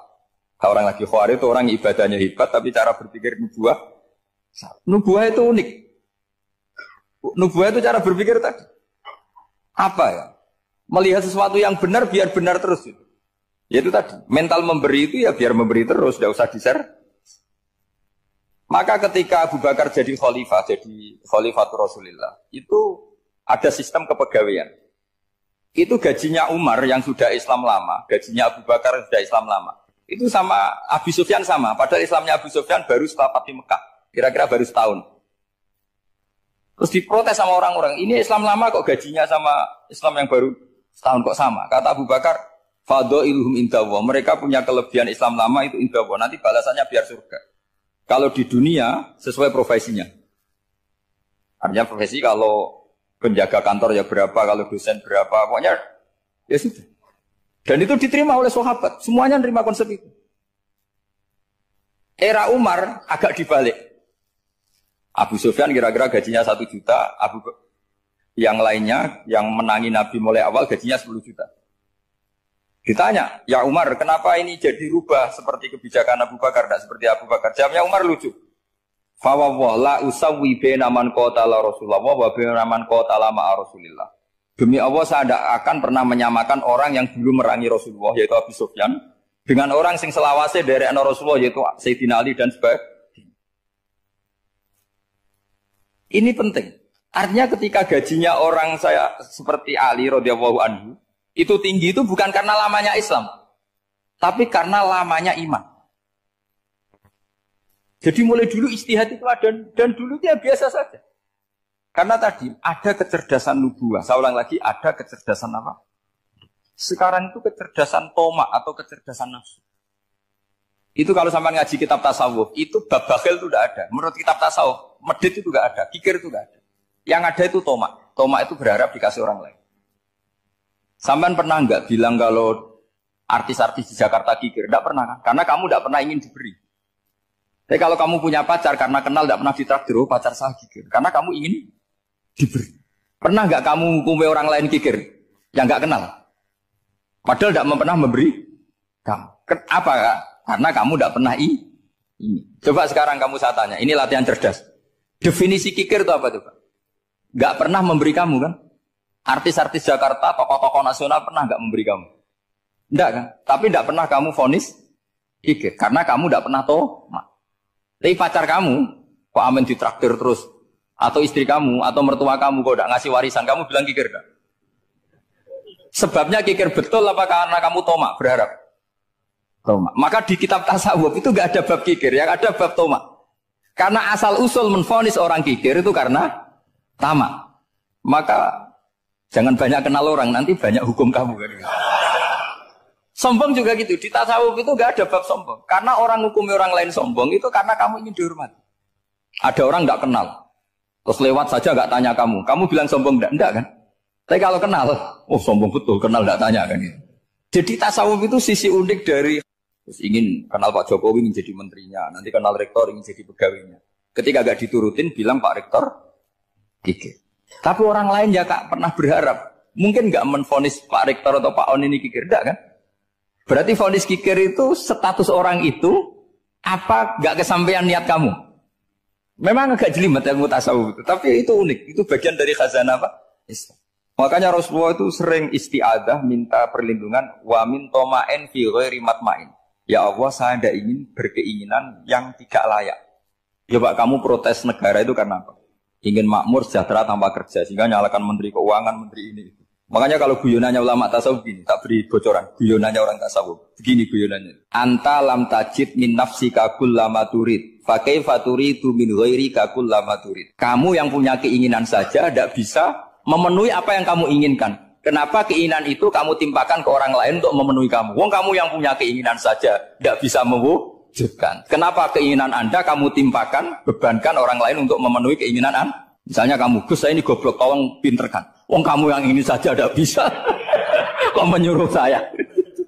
Jadi kalau tiap tasawuf itu unik. Seperti kamu mencintai istri tulen, itu ingin kan dicintai istri tulen. Kamu sendiri kan nggak bisa cinta tulen, masih pelengahan sana sini. Kamu pacaran, ingin pacar kamu setia. Ternyata kamu bikin sekian alternatif. Kalau putus ini punya ini, putus ini. Tapi kamu ingin ini setia, kan nggak fair. Makanya guyonnya orang tasawuf itu, anta lam tajid min nafsika kullama turid, fa kaifa turidu min ghairika kullama turid. Gampang tuh apalane, pokoknya ratrit gitu aja gampang. Jadi kamu yang punya keinginan saja tidak bisa memenuhi. Kok orang lain disuruh memenuhi. Sehingga orang tasawuf itu malu betul. Misalnya saya kok ingin Pak On takdim sama saya itu kurang penggawean. Kalau saya ingin ditakdimi saya menakdimi diri saya sendiri. Makanya berbahagialah orang yang ngilu terus saya ganteng sendiri ya Allah. Saya kaya sendiri. Menunggu orang lain bilang kamu kaya itu repot. Menunggu orang lain bilang kamu hebat itu, ya sudah bilang aja ya Allah saya hebat, ya Allah saya ganteng, ya Allah saya cantik. Daripada menunggu orang lain bilang apa? Cantik. Jadi ilmu tasawuf itu unik. Jadi kalau fikih itu yang dikritik itu kikir. Kalau tasawuf enggak tomak. Karena orang yang kamu vonis kikir itu jangan-jangan tidak kikir tapi mementingkan yang lebih penting.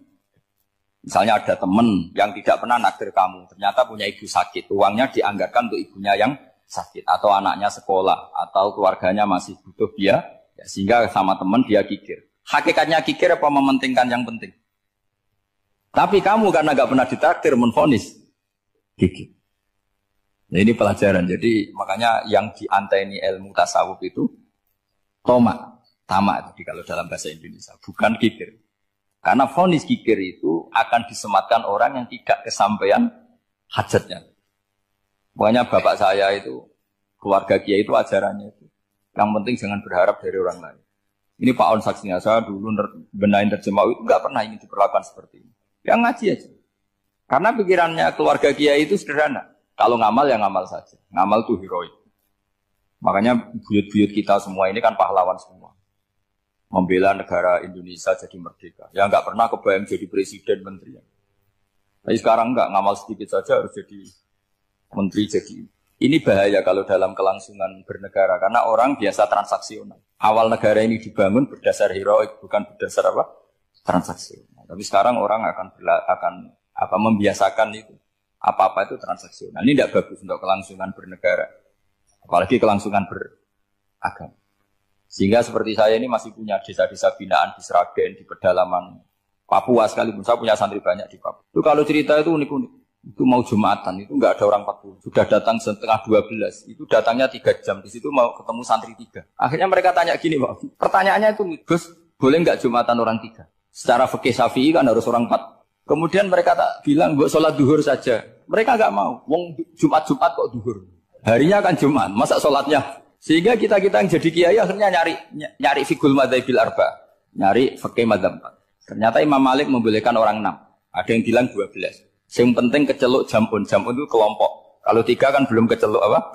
Belum disebut apa? Kelompok. Ini penting saya utarakan supaya kita berjuang itu bukan karena selfish seperti ini. Tapi yang namanya dakwah itu menjadikan orang tidak tahu menjadi tahu. Termasuk kepada desa-desa tertinggi.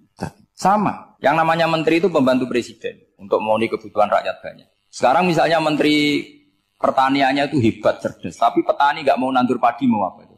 Coba yang membantu ketahanan pangan itu para petani mau nanam padi apa karena menteri pertanian? Karena petani mau nanam. Ya sudah GR saja, kita pembantu presiden semua. Karena ikut menyumbangkan ketahanan pangan. Tapi kamu kan nggak digaji, kita keren, ngamal tambah harap gaji. Ini penting. Supaya Anda itu nggak hati kecil gitu. Ikut menyumbang negara tanpa ingin dapat gaji. Keren nggak? Nah itu nubuah. Apa? Nubuah. Orang Ansor itu seperti itu. Sehingga ketika Rasulullah wafat dan ada kompetisi kepemimpinan, itu orang Ansor gak ikut. Sudah kita makmum saja, silahkan dibagi di. Saking baiknya orang ini. Nah, makanya saya ulang lagi ya.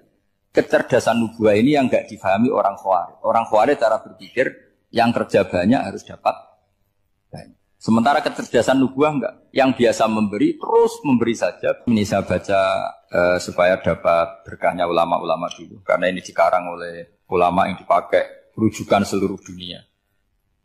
Begini, qala Ibnu Taimiyah ma'rifatu sababin nuzuli yu'inu ala fahmil ayat. Jadi mengenali asbabun nuzul itu membantu memahami secara benar ayat itu. Karena tadi kalau ayat itu dipotong itu maknanya bisa kacau kayak tadi famastam ta'tum bihi minhunna fa'atuhunna ujurun. Kalau diterjemah itu kan mendukung kawin mut'ah. Kalau terjemahnya saja perempuan siapa saja yang pernah kamu nikmati yang penting kamu bayar. Itu kan aliran sesat dan menyesatkan. Itu konteks asbabun nuzul tidak seperti itu. Perempuan yang sudah menjadi istri kamu, seorang lagi perempuan yang sudah menjadi istri kamu, jika sudah kamu hubungan intim, maka maharnya harus dibayar penuh. Tapi kalau belum hubungan intim, maharnya hanya wajib separuh. Fanis suma farotum illa ayafuna au ya'falladhi biyadihi uqdatun nikah. Tapi tadi kalau di Indonesia gimana Gus? Itu yang repotnya. Maharnya itu tadi mau kena atasan dan apa? Bawahan. Wah kacau kalau di Indonesia. Sehingga kita bingung kalau dalam logika Arab kan gitu. Bayangannya kalau cerai, kata Allah, fala ta'khudhu min syai'at. Harta yang sudah kamu berikan ke istri jangan diambil lagi. Sampai dilarang ngambil tuh karena jumlahnya banyak sehingga kepikiran ngambil. Kalau di Jawa nggak usah dilarang sudah tidak akan ngambil karena rukuhnya sudah lulus. Itu susahnya baca Quran di Jawa. Karena dari awal maharnya terlalu apa? Kecil.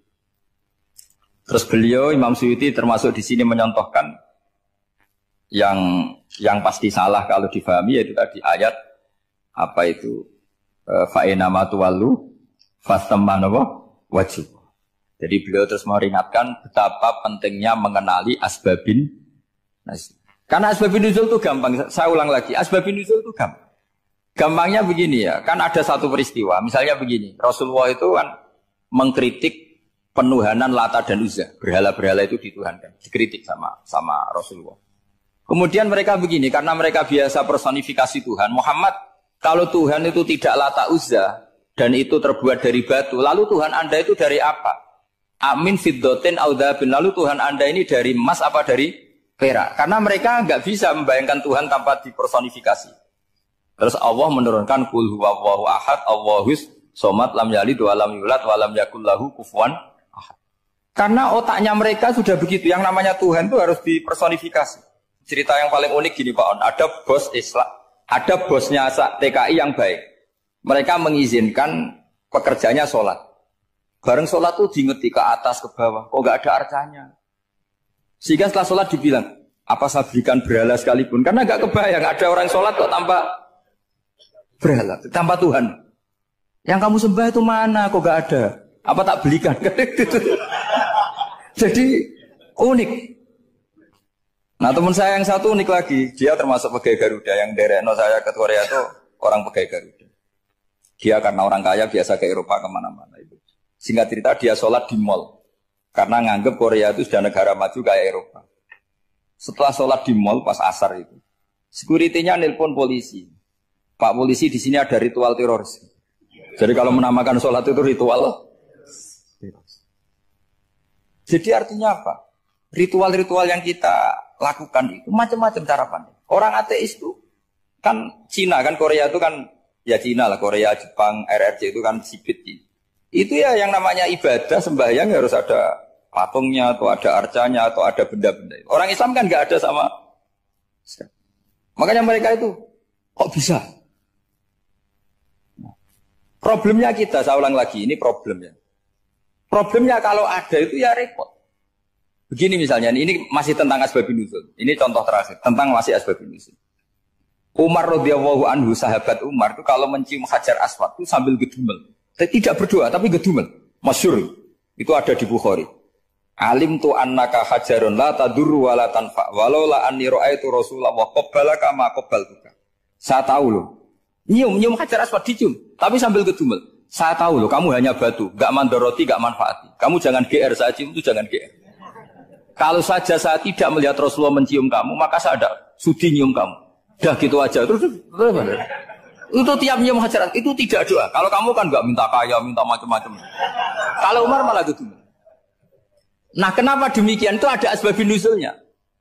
Umar itu saksi sejarah. Ketika Rasulullah Fathi Mekah, Nabi kan tawaf terus mencium Hajar. Itu di belakang masih banyak orang kafir. Kebetulan Umar masih di sana. Sudah Islam Umar, tapi dia di belakang. Dengar orang-orang kafir, Muhammad itu tua aneh. Katanya melarang nyembah batu. Ternyata dia nyembah batu. Jadi Nabi nyium Hajar Aswad itu dikira nyembah. Katanya ngelarang nyembah batu, tapi dia kok nyembah batu. Karena Nabi mencium Hajar Aswad. Nah, karena untuk menghilangkan stigmasi itu, Umar tiap nyium Hajar Aswad itu ngomong gitu. Ada kan ada sound system, mungkin jadi sound system. Supaya jelas bahwa penciuman ini bukan karena menyembah. Artinya mudah sekali kenapa Umar ngomong gitu. Karena asbabun nuzulnya seperti itu. Coba kalau kamu tidak tahu asbabun nuzul, Umar maksudnya gimana? Gak doa, gak apa, kok malah ngomong gitu kan. Tapi kalau kamu tahu asbabun nuzul Umar itu yang mendengar komentar orang sama ketika kita tawaf itu kan 3 pertama kan kita lari-lari kecil. Itu ceritanya juga gitu. Rasulullah itu hidup di Medina, terus diterkenalkan miskin. Medina itu kota wabak, kota penyakit, endemik. Dulu Medina, Yasrib itu kota endemik. Sehingga kata orang kafir-kafir Mekah, yaji uliha dalbet kaumun kot wahanat huma Yasrib. Nanti akan datang satu komunitas kaum yang sudah lemas karena kena penyakit TBC dari Yasrib.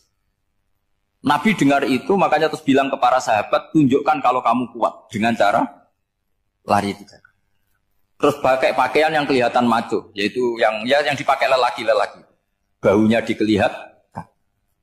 Nah, setelah Rasulullah wafat, Umar menggantikan beliau setelah Abu Bakar.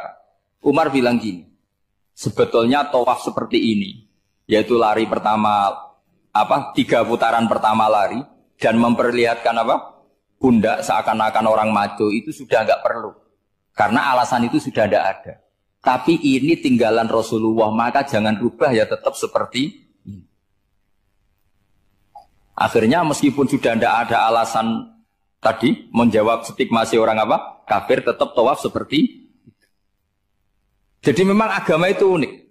Kadang kita harus tahu alasannya, tapi alasan itu kalau menjadi mahatul hukmi, pijakan hukum sah. Misalnya kamu terus bilang gini, ya berarti tawaf sekarang bebas, gak perlu seperti itu. Karena alasan itu sudah tidak ada. Nah di sini pentingnya riwayat. Riwayat itu begini, logikanya sudah nggak ada, tapi kaifiah itu, cara itu masih kita terus. Dan itu memang, saya ulang lagi, harus tahu asbabun nuzul. Saya beri contoh ya misalnya, wa idza darabtum fil ardi falaysa 'alaikum junahun an taqsuru minas shalah. Terus ayat di mana? In khiftum ayyaftinakumul ladzina kafaru. Jika kamu pergi dalam keadaan takut ditangkap orang kafir atau takut diculik orang kafir, maka kamu boleh mengqasar salat. Itu jelas ada ayat in khiftum ayyaftinakumul ladzina kafaru. Jika kamu takut diculik orang kafir. Sehingga ketika Ba'da Fathi Mekah, setelah Mekah dikuasai Islam, Umar tanya, "Ya Rasulullah, kenapa engkau masih salat qasar? Bukankah kita sudah aman?" Waqad qala ta'ala in khiftum ayyaftinakumul ladzina kafaru. Allah ngendikan boleh mengqasar itu kalau dalam kondisi takut. Waqad kunna fi amrin, sekarang kita sudah aman. Jawabannya Rasulullah itu unik. Ya Umar hadhihi shadaqatun faqbalu shadaqah. Ini sedekahnya Allah, bonus sudah terima aja, enggak usah catatan-catatan gitu. Sehingga era Umar ya ada lagi yang tanya Umar begitu. Kata Umar, sa'altu dzalika Rasulullah sallallahu alaihi wasallam faqala hadhihi shadaqatu wa faqbalu shadaqah. Sudah ini bonus dari Allah, terima saja. Ini kan unik. Padahal kalau secara disiplin ilmu kan begini. Kamu boleh mengqasar sholat kalau dalam bepergian dan dalam keadaan takut. Logika hukumnya kalau tidak takut, tidak usah. Sama seperti begini. Kamu kalau pergi jauh seperti saya Pak On, itu ngosor sholat apa enggak ngosor kan? Alasannya kalau kosor itu, kalau pergi itu masyakot, repot. Sekarang pergi kita pakai Alphard, pakai Innova. Bawa uang, disupirin, itu masyakot enggak? Enggak kan? Tetap boleh jamaah enggak? Boleh. Sebenarnya kamu jamak itu karena pengetahuan hukum apa karena enak jamak? Kalau alasannya masyakot, kan sekarang sudah ada. Enggak repot. Ya sudah pakai hadis tadi, ini hadiah, terima saja. Jadi makanya agama itu riwayat. Tapi ada saja ulama yang agak balik loh. Agak balik gini, banyak juga ulama misalnya duwe gawe, ibunya sakit terus ribet jamak sholat. Kenapa? Ribet ngurmat ibu. Makanya ada saja kiai yang duwe gawe mantu itu terus jamak sholat, tapi jangan ikuti. Tapi ada saja karena alasannya jamak itu karena apa? Repot. Ya ada saja, tapi ya jangan ditiru. Cuma saya ini cerita analisis hukum itu memang agak-agak unik. Jadi tadi kadang Nabi itu ditanya, ya Rasulullah kita dulu boleh jamak qasar ini kan karena in khiftum ayyaftinakumul ladzina kafaru, takut diancam orang kafir. Sekarang aman, kenapa tetap jamak? Jawabnya Nabi, ini hadiah, terima saja. Ya ada sahabat yang bantah, kenapa Nabi?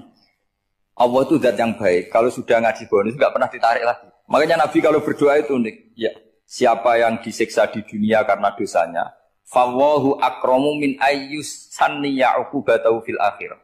Kalau ada orang salah kok di dunia sudah dikasih sanksi, Allah itu lebih mulia untuk mengulang nanti di akhirat. Akram itu Allah terlalu mulia, maksudnya orang kepikiran wis males ya selesai, tidak akan di. Kalau sampean kan enggak, masih ingin lagi. Jadi itu cara berpikir apa? Nubuah. Jadi berpikir nubuah itu beda. Ada orang pas sujud diinjek sama orang fasik, diinjek. Kemudian si yang sujud tadi, wallahu la yaghfiru wa laka, demi Allah tidak akan ngampuni kamu. Itu langsung Allah memberi wahyu sama Nabi di zaman itu. Bilangin yang sedang sujud itu, dia harus minta maaf sama saya, kata Allah. Mangzalladzi yata'alla ala fulan. Dia bersumpah bahwa Allah tidak akan memaafkan orang, itu harus diralat. Nabinya iskal, kenapa ya Allah? Yang Tuhan itu saya ini punya sifat dua, bisa menyiksa dan bisa memaafkan. Kenapa dia milih sifat saya satu tidak memaafkan? Akhirnya apa? Orang yang injek tadi sama Allah dikasih tobat dan jadi orang soleh. Jadi itu makanya kamu nggak boleh jadi orang ekstrim nyifati Allahnya satu. Nggak boleh, Allah tetap bisa yaghfiru liman yasha wa yu'adzibu man yasha. Sifatnya Allah dua ya tetap dua, nggak boleh kamu pilih satu. Misalnya kamu kan biasanya gini, yang ghafur untuk kamu, yang sadidul uqab untuk orang lain. Mesti kelakuannya sama kan begitu. Nggak boleh seperti itu. Rasulullah kayak apa bencinya sama Wahsy? Karena Wahsy itu qatilu Hamzah. Yang membunuh Sayyid Hamzah siapa? Itu bencinya bukan main Rasulullah. Sampai maksud-maksud Wahsy.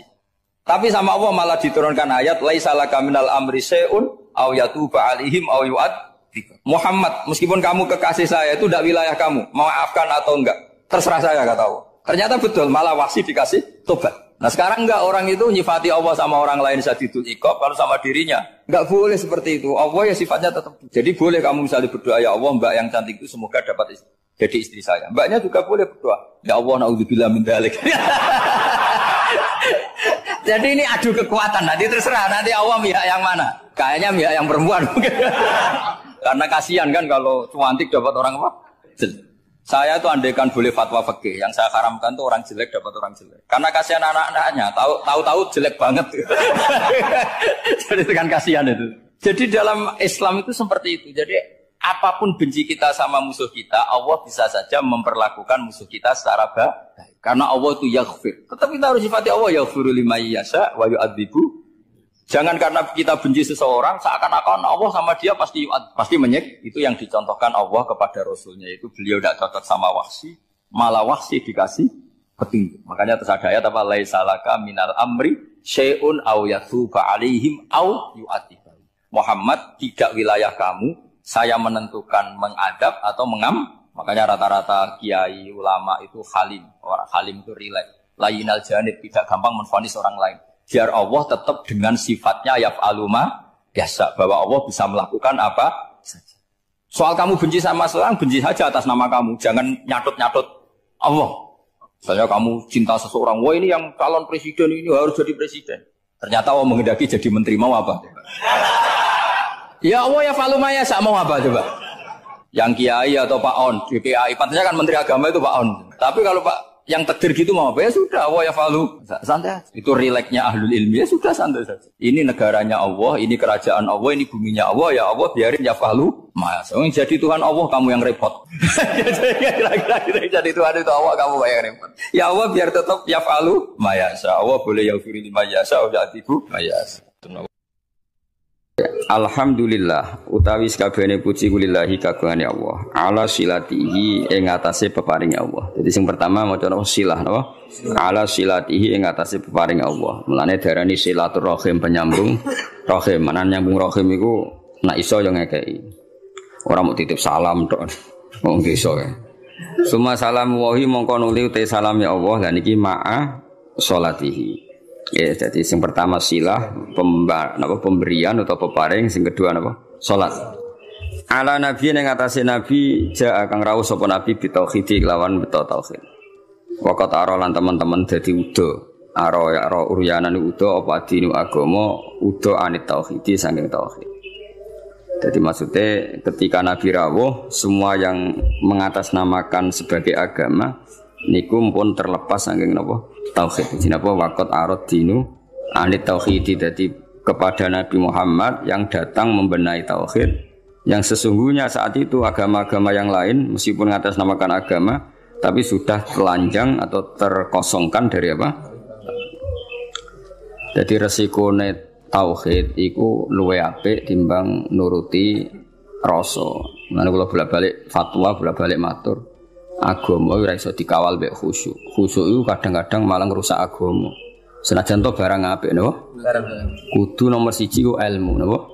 Ilmu. Kok khusyuk itu nomor 2. Misalnya contoh gampang ini. Perasaane wong khusyuk. Mulane kula seneng sampean ra khusyuk. Senajan to aku yo ngerti ra krana ilmu, pokoke seneng. Mesti watak no. Watak ya turunan macam-macam. Agama nak digawa wong khusyuk, iku mesti perasaane ngene. Nak apik iku minallah, nak elek iku minasyaiton. Ya tak baleni nak apik iku minallah, nak elek iku minasyaiton. Karena gak siap, saya ulang lagi ya, gak siap menisbatkan elek pada Allah. Tapi teori wong khusyuk ngene iki ku lali, berarti hunaka di sana agamane Allah iki di alam raya ini ana saltonah, ana kekuasaan di luar Allah iku ora mikir. Mulane perdebatan Imam Sanusi mewakili ahli sunnah mbek Mu'tazilah ngono. Dari Imam Sanusi kita yakin kan masyhur kan iman rukun ke-6 apa khairihi wa syarrihi. Iku hebatnya Islam.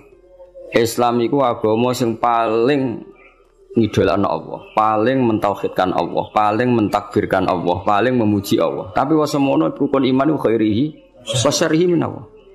Kowe gelem ra gelem raimu elek ya kersane Allah. Kowe goblok ra apal-apal ya kersane Allah. Mulane kiai ku ra iso tegas wong kersane Allah. Mulane kiai kowe aku beja-bejane wong mergo kiai ini ahli apa? Tauhid. Ora wong goblok ya tenang. Ora santri ra jelas ya tenang. Dalil apa khairihi? Itu nak pondok unggulan apa? Oh ribet ana santri goblok ribet. Kurang ngaji kok. Kakean manajemen apa? Ben aku iman tenan ya khairihi. Nah, ketika Mu'tazilah mengatakan bagaimana mungkin Allah menghendaki syarr. Innallaha ta'ala naha anis syarri kaifa arada. Mu'tazilah masuk akal. Bagaimana mungkin Allah melarang keburukan kemudian dia menghendaki. Apa? Kaifa arada syarra wa huwa nahahu. Bagaimana dia menghendaki keburukan sementara Allah melarang itu. Orang Mu'tazilah agak masuk akal. Akhirnya Imam Sanusi ngendikan berarti waqa'a fi mulkihi ma la yuridu. Apa? Waqa'a fi mulkihi ma la yuridu. Berarti Allah sing jarene pengiran mimpin alam raya ini sering terjadi sesuatu di luar kendalinya. Ya gua terus gak tauhid, toh? Lah iya nak goblokmu, kelirumu iku kok setan. Berarti banyak kejadian di alam raya ini yang Allah ndak bisa mengendalikan. Waqa'a fi mulkihi ma la yuridu. Jadi kira-kira Allah dilapuri Gusti Hollywood kok akeh maksiat, Bali akeh maksiat. Aku dhewe berkutik sakjane ora karep ngono, iku setan iku. Lah aku pengen lawan, gak iso, kan ribet. Senajan to sesuai nurani karepe wong Islam yumni khairihi minallah, syarrihi minasyaiton. Tapi risikone nanti berarti Allah gak berkutik di depan setan. Semulane cocok ra cocok kowe kudu iman khairihi wa syarrihi minallah. Nah, soal engkau nak ilmu wis bener, saya ulang lagi. Soal engkau nak ilmu wis bener khairihi wa syarrihi minallah. Kowe oleh bihukmil adab. Ya saya ulang lagi bihukmil adab, ora bihukmil hak, bihukmil adab. Kowe darani khairihi minallah, syarrihi dinisbatno ning setan. Tapi kowe ngomong ngono bakdo benere tauhid. Ya sawise benere tauhid. Ya, tak paham ya. Jadi kita kudu yakin khairihi wa syarrihi minallah. Senajan to sakwise iku ana hukum adab. Kenapa kang rapal-apal? Mari aku ora sregep. Kadang-kadang kenapa rapal-apal? Wis turunan. Pokoke kapan-kapan ngomong ngono gak apa-apa. Senajan to ning atimu wis ditulis ning kodok kodar. Paham ya? Khairihi wa syarrihi minallah. Ya eling-eling. Jadi umpama agama dikawal mek khusyuk mesti darani khairihi minallah syarrihi minasyaiton. Resikone tadi waqa'a fi mulkihi ma la yuridu. Jadi gampangane pangeran ning gone Mekah sapa Allah, ning gone Madinah Allah, ning Hollywood ora Allah wong gak di kekuasaan ning kono. Kan ngeri. Ada kerajaannya Allah kemudian penguasanya setan dan yang menentukan perilakunya setan. Lha iku ra tauhid. Ngomong ngono iku jenenge gak. Lha iku mirip faham-faham Persia. Ya ana Tuhan Yazdan, Tuhan apa Ahroman. Ada Tuhan gelap, ada Tuhan sinar. Nah, di akhirnya jadi sanawiyah orang yang berpaham dua mirip filsafat Yunani dhisik, ada Tuhan apa nur, ada Tuhan kegelap. Nah, agama enggak mau seperti itu. Agama kudu tauhid, khairihi wa syarrihi. Alhamdulillah sudah ngaji bareng ya, bersama guru kita Gus Bak tercinta, bersama channel Barokah Ngaji. Semoga bermanfaat dan barokah untuk kita semuanya. Jangan lupa like, komen, dan subscribe. Terima kasih. Sekian. Assalamualaikum warahmatullahi wabarakatuh.